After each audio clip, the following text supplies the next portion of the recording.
কেউ কথা দিও না,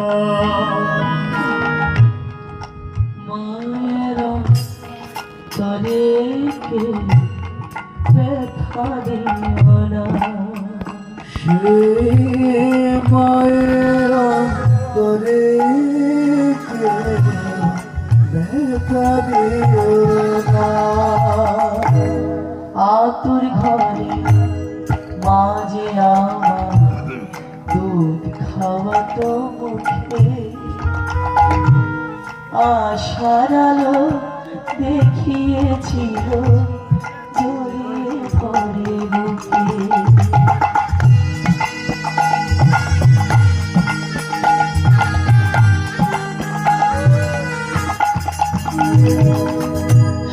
আতুর ঘরে মাঝে আমার দুধ